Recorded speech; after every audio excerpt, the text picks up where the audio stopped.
Hey everyone, welcome back to Social Clarity Post. Today I'm covering one of the most controversial and far-reaching tax plans we have seen in years, nicknamed by President Trump as the Big Beautiful Bill. It's getting a lot of attention because it promises to change taxes for tens of millions of working Americans, retirees, and families.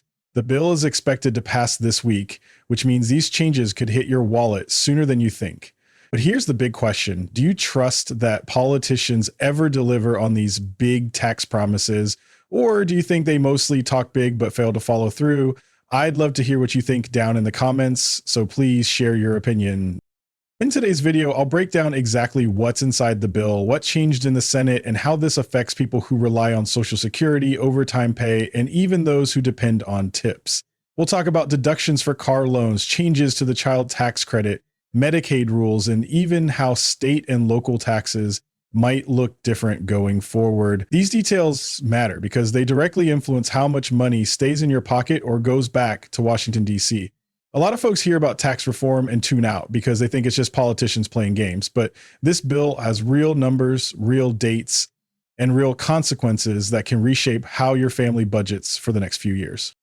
So grab a notebook if you want to write these down, and stay tuned because I'll break each piece down in simple language so you don't miss anything. If you're new here, please hit the like button and subscribe to Social Security Post because I cover exactly these kinds of stories, the ones that directly impact your retirement and financial stability.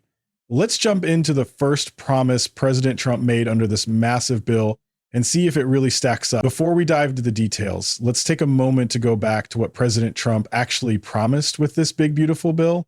These promises were broadcast on television, social media, and even campaign events, and they built up a lot of excitement among working Americans. First, Trump said there would be no taxes on tips, a huge relief for waiters, bartenders, hotel staff, and millions of other tipped workers. Then he promised no taxes on Social Security income for seniors, a pledge that really resonated with retirees who feel squeezed by high costs and inflation. On top of that, Trump promoted the idea of no taxes on overtime pay, which would help workers putting in extra hours just to keep up. He also pledged to renew the 2017 middle class tax cuts, aiming to keep more dollars in the pockets of working families. Another big piece was adjusting the SALT cap, the state and local tax deduction that many people in high tax states have complained about since it was capped at $10,000. Trump also wanted to end special loopholes that allow billionaire sports team owners to write off huge deductions, calling it unfair and rigged. In addition, he promoted bigger tax breaks for products manufactured in America to boost homegrown industries. Overall, Trump sold this bill as the largest tax cut in history for middle-class working Americans. However, promising is one thing, delivering is another. As you know, Congress almost always changes bills before they pass them, and the Senate made plenty of modifications along the way. That's why today's video is so important. We will compare what was promised with what actually made it into the bill. Some parts stayed true, others were watered down, and a few didn't make it at all.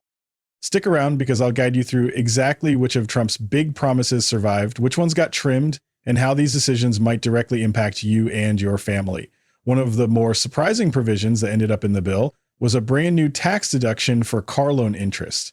For a lot of families, a reliable car is absolutely essential, whether you are commuting to work, dropping kids at school, or helping elderly relatives get to the doctor. Financing a car usually means paying thousands of dollars in interest over the years, and that money has never been deductible in the past. That's about to change.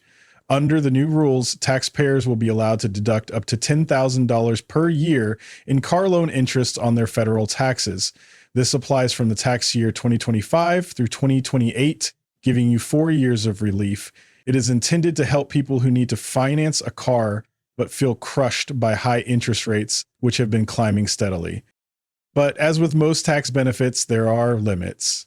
If you are a single filer who makes more than $100,000 a year or a married couple earning more than $200,000, this deduction will start to phase out. In other words, it's targeted mostly at working class and middle class Americans.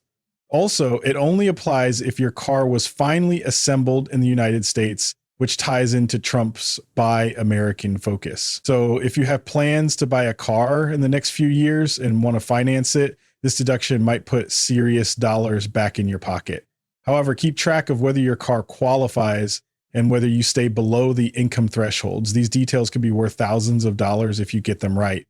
and missing them could cost you money. Overall, it's a change that tries to balance support for American workers with incentives for American-made products, and it's definitely one of the most talked about features of the bill. For millions of Americans working in restaurants, bars, hotels, and other service industries, tips can make up a huge part of their paycheck. But under current law, those tips are fully taxable, often forcing people in lower wage jobs to pay taxes on money they depend on just to survive. President Trump's promise to eliminate taxes on tips was one of the most powerful parts of his campaign pitch. In the final version of this bill, the compromise was to allow a deduction for up to $25,000 in tipped income from 2025 through 2028. So how does this really work? Let's say you are a server with a base salary of $35,000 per year, and you also collect $10,000 in tips. Normally, you would report $45,000 in total income to the IRS. Under this bill, you would be able to deduct the $10,000 in tips, bringing your taxable income back down to $35,000. If you collect more than $25,000 in tips in a year, then you will still have to pay taxes on the portion above that threshold. The deduction will only shield the first $25,000 of tips. This is a big deal for people in hospitality and service jobs who often get overlooked by traditional tax cuts. For those workers, this could put real money back in their hands, and that money might go straight into paying rent, groceries, or even retirement savings. Still, it's not a complete tax exemption the way it was first described, but it is a powerful break that will last for several years. Make sure, if you're working in a tipped profession, that you document everything correctly. Your base salary, tips received, and your final taxable income, so you get every penny you're entitled to under this deduction. The next up is a provision that could help millions of hardworking Americans who put in extra hours just to make ends meet. Overtime pay is a lifeline for people in retail, manufacturing, construction, and countless other industries, but taxes on that overtime can really sting, especially since it pushes your total income higher. Trump's bill includes a deduction to make overtime pay tax-free up to $12,500 each year from 2025 through 2028. In practical terms, that means you can earn extra income without seeing all of it clawed back by taxes. For example, let's say you have a base salary of $50,000 per year and you work hard to earn an additional $8,000 in overtime. In a normal year, you'd report $58,000 in total income. But with this bill, you could deduct the entire $8,000 in overtime, leaving you with $50,000 in taxable income, exactly what you started with.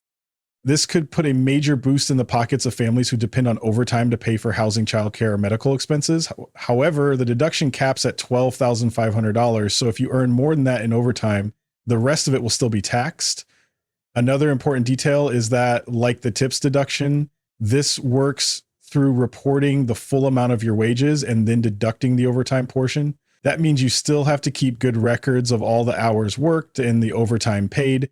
This part of the bill sends a strong message that extra effort should be rewarded, not penalized by higher taxes. It may not be permanent, but for 4 years, it offers a meaningful benefit to those willing to work longer hours to support their families. One of the biggest promises in the bill, and certainly the one seniors have been watching most closely, is the relief around taxes on Social Security. President Trump originally pitched the idea of making Social Security payments fully tax-free, which would have been a game changer for many retirees on a fixed income. Unfortunately, that exact proposal did not make it through Congress, but there is still significant relief in the final bill. Instead of eliminating Social Security taxes altogether, the bill boosts the standard deduction for seniors by $6,000 for tax years 2025 through 2028. That means if you are 65 or older, you will get to reduce your taxable income by an extra $6,000 on top of your existing standard deduction. Let's break this down with an example. If you are a senior with a retirement income of $45,000, you might normally pay taxes on all but your standard deduction, which is roughly $15,000 right now. With this bill, you'd get to deduct an extra $6,000, which could lower your taxable income to $24,000. that could push you into a lower tax bracket or even remove your Social Security from being taxed altogether. Many seniors struggle with the tax burden on their Social Security, so this extra deduction is a meaningful compromise. It was bumped up from $4,000 to $6,000 during Senate negotiations, which shows there was at least some bipartisan agreement about helping retirees.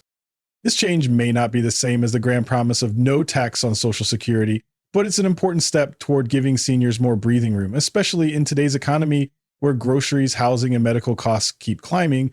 An extra $6,000 off your taxable income can help you stretch your retirement dollars a lot further. Remember, though, this boost is only set for 2025 through 2028. So keep an eye on whether Congress extends it in the future. Another highlight of Trump's tax plan is the adjustment to the SALT deduction. That's shorthand for state and local taxes. If you live in a high tax state like California, New York, or New Jersey, you know how painful it can be to only deduct $10,000 in state and local taxes on your federal return. For years, many homeowners and higher earners in those states complained that the $10,000 cap was unfair and left them paying taxes on money they had already sent to their own state or city. Trump's new bill dramatically lifts that cap to $40,000 for tax year 2025 and beyond, but only if your household earns $500,000 or less. That means people who pay high property taxes or high state income taxes will finally get a break, at least for a few years. It's worth noting that this is not permanent. The $40,000 deduction will gradually decrease again, starting in 2029 until it returns to the $10,000 cap. Think about how that might help your family. If you own a home in New Jersey and pay $15,000 in property taxes and another $15,000 in state income tax, you've been stuck deducting just $10,000 of that total. Under the new rule, you could deduct the entire $30,000, putting thousands of dollars back in your pocket. This is a short-term win for families in high-cost states who have felt singled out under previous tax plans. The bill attempts to balance out a high cost of living while still keeping an eventual limit to avoid ballooning the deficit long-term. The takeaway? If you are in a high-tax state and earn less than $500,000, you should plan carefully in 2025 to claim this expanded deduction while it lasts. It could save you real money, especially if you have large property taxes or local levies on top of your state tax bill. The child tax credit has been a political football for years, and this bill is no exception. Under current law, the child tax credit is set at $2,000 per child, which has helped many working families offset their overall tax bill. But with rising costs for childcare, food, and education, many argue it simply isn't enough. The House originally proposed to increase the credit to $2,500 per child, but only from 2025 to 2028. Their argument was to give families a bigger short-term boost while controlling long-term costs. But the Senate stepped in with a compromise, raised the credit to $2,200 per child, but make it permanent so families have predictable support every single year. That might not sound like a massive increase, but it does guarantee that families will see an extra $200 per child each year without worrying that Congress will let it expire in a few years. In a time where every dollar counts, that $200 per child can go toward school supplies, healthcare, or after-school activities. Let's look at an example. If you have two children, under the old credit, you would get $4,000 total. Under this bill, you'd get $4,400, an extra $400 every year permanently. That might cover utility bills for a month or a good chunk of your grocery bill. Stability is the key takeaway here. Families have been through enough uncertainty in the last few years, and having a permanent boost to the child tax credit means they can budget with more confidence. It may not be the huge jump some advocates wanted, but it is a step in the right direction, especially for parents struggling with the rising cost of raising kids. One of the most debated parts of this bill deals with Medicaid, the health insurance program for lower income Americans. Trump's bill introduces new work requirements, which have been popular among some lawmakers, but very controversial among others. Here's how it works. Adults age 19 to 64 who want to keep their Medicaid coverage will now have to work, volunteer, go to school, or participate in a job training program for at least 80 hours per month. That breaks down to about 20 hours per week. The idea, according to supporters, is to encourage more people to gain skills and move toward financial independence. They argue that requiring some form of community engagement helps lift people out of poverty and strengthens the workforce. Critics, however, see it differently. They say these requirements could end up hurting vulnerable people who can't meet the hours due to illness, disability, or caring for family members. There are also concerns about paperwork and red tape, which might cause eligible people to lose coverage, even if they should still qualify. Another controversial piece is how the bill addresses immigrants and refugees. It tightens Medicaid eligibility for some immigrants and penalizes states that provide Medicaid to undocumented individuals. Supporters say this is about protecting taxpayer resources, while opponents call it inhumane and overly harsh. No matter how you look at it, these Medicaid changes will have real impacts. If you or someone you know uses Medicaid, pay close attention to these new rules. The work or activity requirement could mean you need to track your hours and submit documents to keep your coverage. While this is framed as a way to promote personal responsibility, there's no doubt it will generate debate, legal challenges, and possibly changes in future years, depending on which party controls Congress. Keep an eye on this because Medicaid changes tend to ripple through entire communities. While this bill is focused heavily on tax cuts for working Americans, there is much more buried inside its thousands of pages.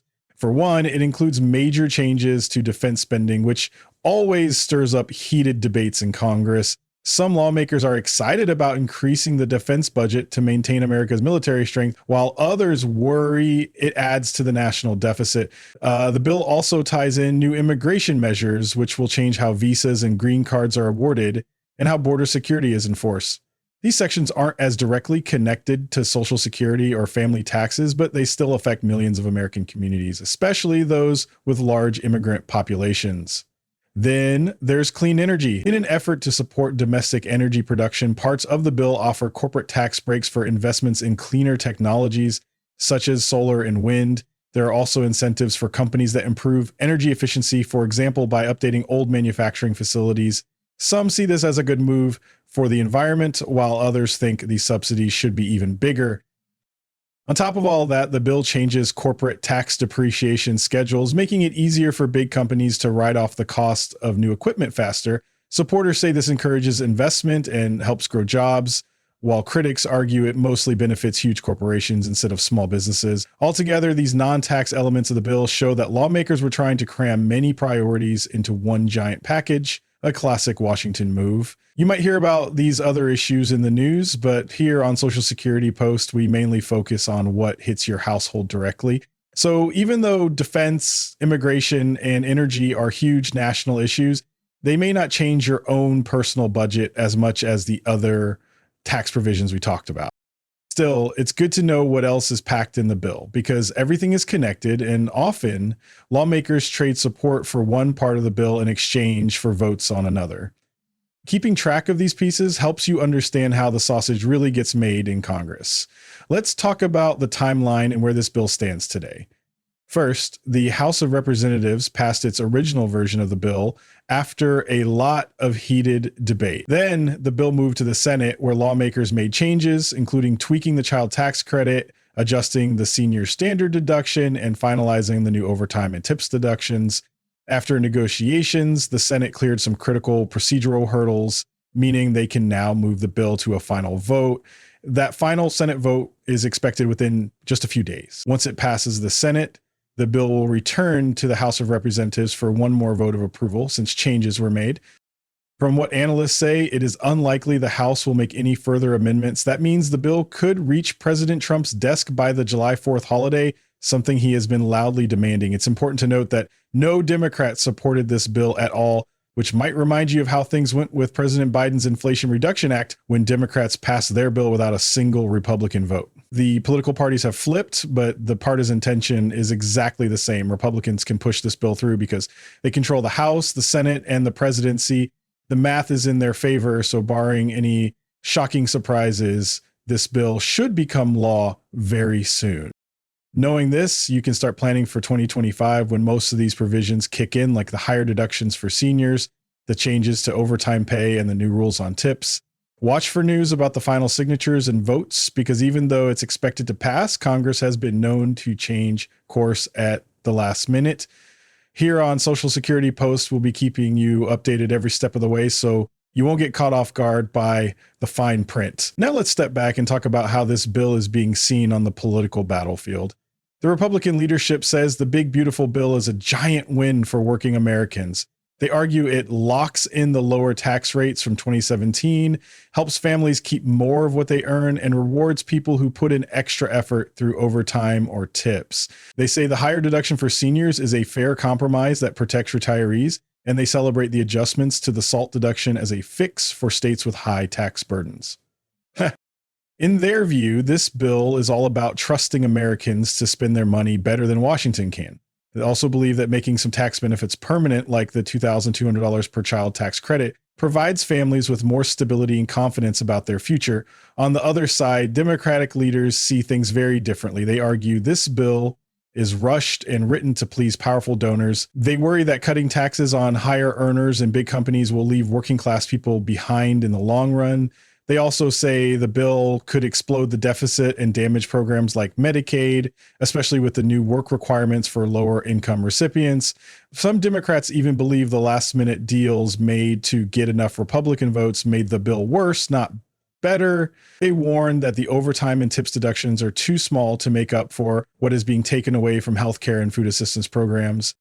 Beyond Congress, many everyday Americans also have mixed feelings. Some love the idea of keeping more of their paycheck, while others worry these tax cuts will come back to haunt them if the federal debt grows and cuts to Social Security follow later. This bill is proof that no single tax plan can please everyone. There are always trade-offs, winners, and losers. That's why it is critical to keep paying attention and let your representatives know what you think, because these decisions have ripple effects that last for years. So there you have it, a complete breakdown of what President Trump's big, beautiful bill could mean for your paycheck, your retirement, and your community. From no taxes on tips and overtime to bigger deductions for seniors and higher child tax credits, there are some clear benefits designed to help working families and retirees keep more of what they earn. However, there are still important questions left open. Will these temporary benefits really help struggling Americans long term? Will limiting Medicaid and tying it to work requirements push vulnerable people off their coverage? And will the changes to state and local tax deductions really deliver fairness to high tax states without blowing a hole in the national budget? Nobody has a crystal ball, and that's why staying informed is so powerful. Whether you love this bill or hate it, it will change how much money stays in your pocket for at least the next 4 years. We will keep tracking every single twist, amendment, and political fight around this legislation so you can stay prepared and make good choices for your family. If you have questions about what we covered, drop them down in the comments. I read every comment, and your stories and experiences matter. And if you found this breakdown helpful, please give this video a thumbs up and subscribe to Social Security Post. That way you won't miss the next update on Social Security, Medicare, taxes, and all the other issues that shape your retirement. Thanks for spending your time with me today. I hope you walk away feeling a little more confident and a lot more informed. Stay safe, stay smart, and remember, the best way to protect your future is to keep learning about what's happening in Washington so you aren't caught off guard by new rules or broken promises. Until next time, take care, and I wish you and your loved ones a great day.